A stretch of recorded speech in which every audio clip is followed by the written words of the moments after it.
Доброе утро, утреннее шоу «Всем подъем» продолжается в студии Анна Кучерова. Юрий Ашаев. И мы делимся хорошими новостями. Каспийская столица наполнилась звуками классической музыки. В Астрахани продолжается масштабный международный фестиваль классического искусства «Опера First 2022». Напомним, событие стартовало 2 сентября. Астраханская область стала площадкой объединения исполнителей из России, Азербайджана, Ирана, Казахстана и Туркменистана. Сегодня в студии утреннего шоу «Всем подъем» оперная певица, артистка Московского музыкального театра «Геликон опера» Дарья Гусейнова, композитор, арт-директор Московского международного фестиваля искусств «Звуки Дутара» Мамед Гусейнов. А также директор дирекции культурно-массовых программ Министерства культуры и туризма региона Анна Подосинникова. Друзья, доброе утро! Доброе утро! Мы рады приветствовать на Астраханской земле наших прекрасных гостей. Анна Владимировна, первый вопрос, наверное, к вам все-таки. Да? Опера First в самом разгаре. В чем главная идея фестиваля? Это уже второй сезон. Чем он запомнится? На самом деле в этом году мы стартовали 2 сентября с оперы «Хованщина» в Астраханском Кремле. Отличительной особенностью этого фестиваля является то, что этот фестиваль продолжается очень-очень много дней, со 2 по 11 сентября. Это, наверное, главный наш плюс. Конечно же, в своих мероприятиях в фестивале мы постарались объединить культуру, традиции, творчество, профессионализм наших приглашенных артистов вот в такую единую большую концертную программу. И вот это, наверное, это главная идея, потому что мы все объединились, мы исполняем музыку, мы исполняем песни тех стран, которые в этом году представляют наш фестиваль. Да, но в этом сезоне мы знаем, что каждая страна-участница представляет свою уникальную программу. Да? Там День России был, День Туркменистана состоялся, концерт прекрасный. И, соответственно, к вам вопрос, Дарья, момент, как вообще проходила подготовка? И как проходил выбор композиции именно к этому мероприятию? Я в первую очередь благодарю вообще организаторов этого фестиваля. Это, безусловно, очень нужное и актуальное сегодня мероприятие. Но я хотел бы добавить, что Астрахань уже в 19 веке объединила Каспийский регион. И это сделал, И это сделал Иван Добровольский, был такой капельмейстер и музыковед. И он создал Астраханский азиатский музыкальный журнал, где собрал все мелодии Кавказа, Средней Азии, в том числе и туркменские. И это положило основу для всплеска интереса вообще к разным произведениям, но в первую очередь к туркменской музыке. Глинка использовал в своей опере Руслан и Людмила туркменскую мелодию «Гранатовое дерево». Потом Александр Бородин использовал в своей опере «Князь Игорь» в половецких плясках и в картине симфонической в Средней Азии.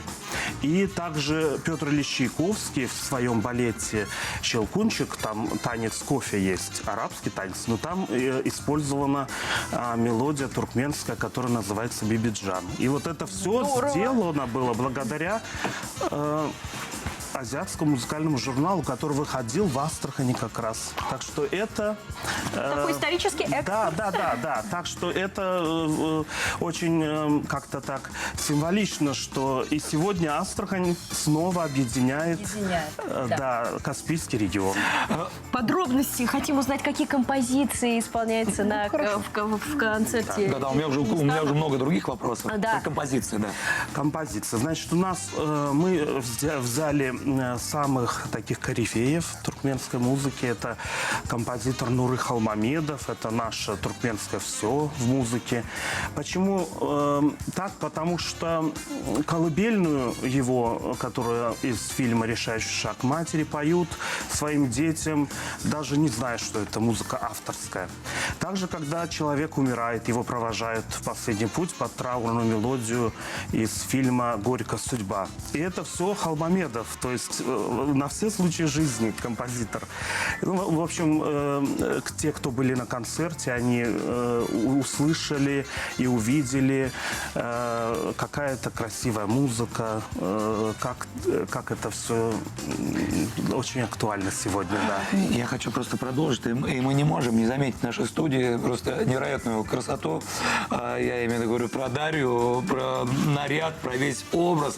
Доброе утро. Доброе утро. Мы знаем, что музыка для вас вообще это вся жизнь, да? Со скольки лет вы на сцене? Вы знаете, я даже не могу точно сказать, с какого возраста. Раннего Наверное, с младенчества. Как у любого ребенка всегда задают вопрос, кем ты хочешь стать в детстве. Да. Передо мной не стояло этого вопроса. Я всегда знала, что я буду артисткой. Наверное, эти способности проявлялись действительно с самого раннего возраста. И прекрасное стечение обстоятельств, мечты реализуются в жизнь. Опера First, что вы исполняли? Я исполняла уникальную музыку. Я познакомила российского и астраханского зрителя с жемчужинами Востока. Это уникальная музыка Нуры Холмамедова. Цикл «Недослушанные песни детей Хиросимы и Нагасаки». Очень волнующая и главная тема. Тема детского счастья и хрупкого мира. Как важно и главное его сохранить, донести в нетронутом, первозданном, чистом состоянии.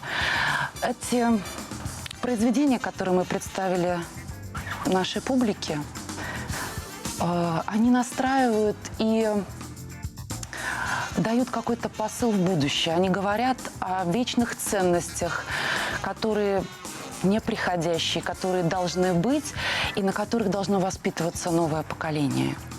Прекрасные вообще слова, я просто заслушалась. Это что такое? Это что такое? Слезинки пошли, что ли, Анна? Так трогательно. Анна Владимировна, вернемся опять же к Opera First. В финале что ждет? Будет ли гала-концерт? Чем закончится это масштабное мероприятие? Конечно, как любой фестиваль, наш фестиваль тоже подразумевает масштабный гала-концерт. И неспроста у нас выбрана площадка Соборная площадь Астраханского Кремля, потому что у такого замечательного фестиваля должен быть очень замечательный и такой яркий финал. 11 сентября на Соборной площади Кремля состоится гала-концерт.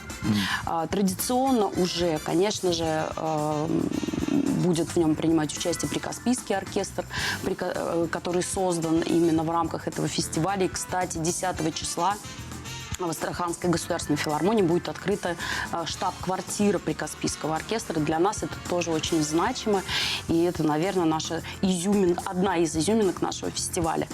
Но гала-концерт станет ярким событием не только благодаря участию звезд мировой оперы, но и, конечно же, благодаря техническим средствам, которые очень-очень сложные. И нашему режиссеру, в этом году режиссер гала-концерта, известный режиссер из Питера, из Санкт-Петербурга, Виктор Крамер. Поэтому в этом году, мне кажется, это очень интересное, яркое и такое настоящее культурное событие. Это настоящий праздник, потому Настоящий что праздник. и прошлый сезон запомнился всем. Всех карт не будем раскрывать, да, чтобы люди пришли, насладились. Спасибо огромное, что пришли сегодня к нам в студию, поделились интересной информацией. А Дарья и Мамеда обязательно ждем в Астрахани вновь на Opera First и на других событиях, потому что такие просто- талантливые люди Просто прекрасные. приезжайте, город Радуйтесь. хороший, да. Спасибо большое. Друзья, мы продолжаем просыпаться и вновь напоминаем, что в нашем городе проходит замечательное масштабное культурное мероприятие Opera Opera First. Не упустите такой возможности. Доброе утро. Просыпаемся, доброе утро.